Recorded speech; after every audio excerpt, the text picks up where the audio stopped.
Hello, my friends. Good morning, good afternoon, and good evening. Today, chapter 4, page 36 in your book. But first, I say and you respond. Did you watch TV today? What did you watch? Will you watch TV later today? What will you watch? Very good, my friends. Okay, now, simple present. We know the simple present, but sometimes I understand that you might forget what the simple present means. Now, simple present is the most basic of grammatical formats in English and Portuguese. Now, here we have two formats. We have with be and with other verbs. In the affirmative, with be, she is happy, I am happy, you are happy, they are happy. Negative, she is not happy, I am not happy, you are not happy, they are not happy. And in the question, we put the verb to be in the front. And with other verbs, eat, sleep, drink, play, etc. in the affirmative. For example, she eats pizza, I eat pizza, you eat pizza. In the negative, she doesn't eat pizza, I don't eat pizza, you don't eat pizza. And in the question, we put do or does in the front. And we can use other verbs here. For example, work, play, eat, drink, sleep, swim, etc. That's the simple present. And remember, the simple present is for facts, habits, or present activities. Okay. Now, but today we are talking about the first conditional and the zero conditional. Let's start off with the first conditional first. Now, here is an example of the first conditional. If Joe doesn't change clothes, he will freeze. Now, conditional, when you talk about conditional, you are talking about hypothetical situations. Now, the first conditional is about a hypothetical situation in the future and the result. Now, again, first conditional. First conditional shows the results of hypothetical future actions. Hypothetical result of a hypothetical future action. Now, in the main clause, which is the hypothetical clause, we start with if, when, or unless, and the simple present. In the result clause, we use will or won't. Again, unless in Portuguese is a menos que. For example, if Amy studies tonight, she will get a 10. Now, here we have if Amy studies. That is the simple present. Here is the hypothetical. If Amy studies tonight. And then here we have the result. In the future, she will get a 10. This is about a specific future situation. We use the first conditional. When he visits Canada, he will be cold. Again, we have if, when, or unless, in this case when, and the simple present. And in the result, we use will. He will be cold. Again, first conditional, we are talking about a future situation, a future event, and its consequence, and its result.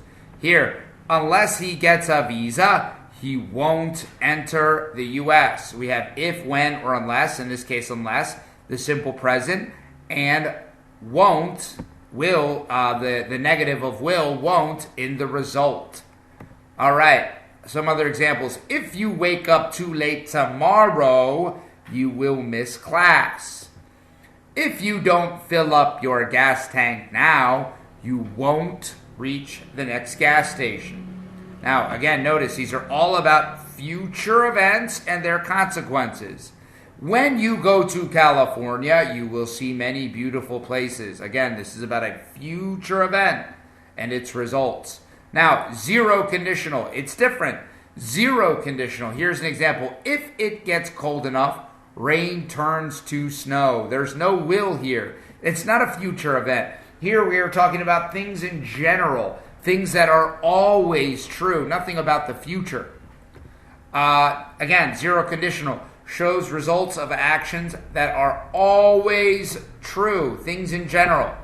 In the main clause, in the hypothetical clause, we start with if, when, or unless in the simple present, and in the result, we use the simple present.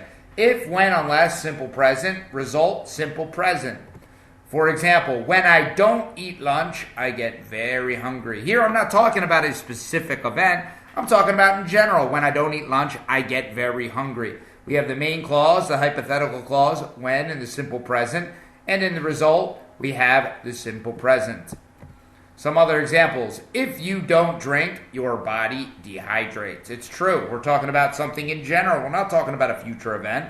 Here, when people exercise, they sweat. It's true. I'm not talking about a specific future event. I'm talking about in general.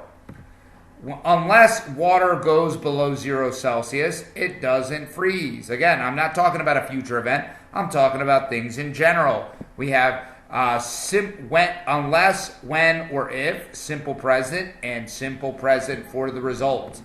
All right, comma rules. What's a comma? A comma is a virgula.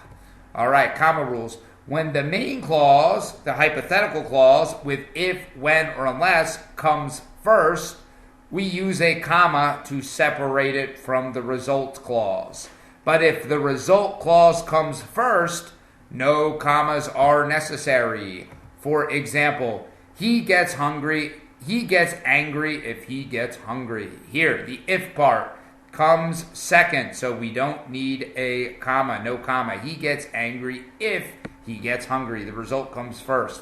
Here, if he gets hungry, he gets angry. Here, the if part comes first, so we use a comma to separate it from the result.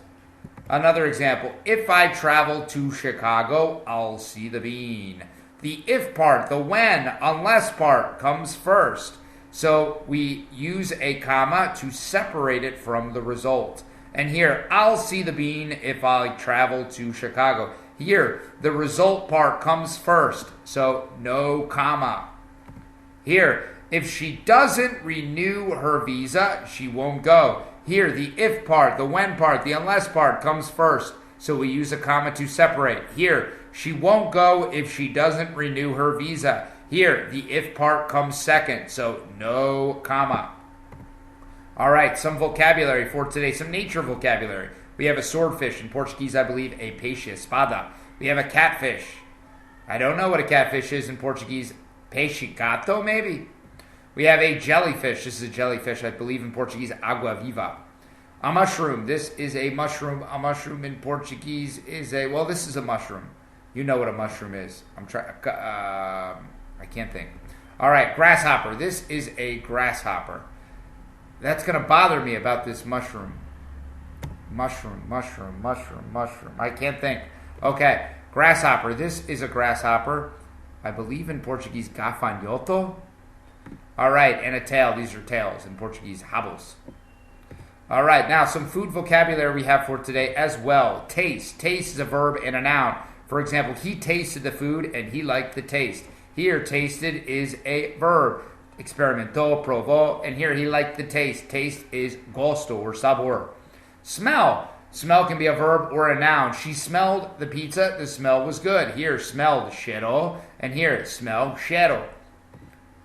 Sour. Sour is an adjective for an acidic taste. For example, lemons are extremely sour. Sour, azedo.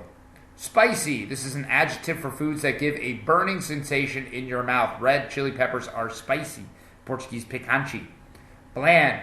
Bland is for food that doesn't have much taste or flavor. For example, crackers are bland, but I like them. Doesn't have much taste. Not a lot of flavor. Crunchy. Crunchy are hard foods that make a noise when eaten. For example, I like crunchy fried chicken. Crunchy in Portuguese, crocante. Soft. Soft, the opposite of hard. The outside is crunchy, the inside is soft. Savory. Savory means spicy or salty and not sweet. For example, chicken pie is an example of savory food. Savory in Portuguese is like salgado. Americans use salty. British people use savory. Bitter. This is with a strong flavor, the opposite of sweet. For example, coffee without sugar has a bitter taste. Bitter is amargo. Ham. Ham is meat from a pig's leg. People in America eat ham on Easter Day. Ham is presunto. Celery. Celery is a type of vegetable. Americans often put celery in their salad. Celery is aipo. Aipo. A fork, a spoon, and a knife. Okay, my friends. Bye-bye.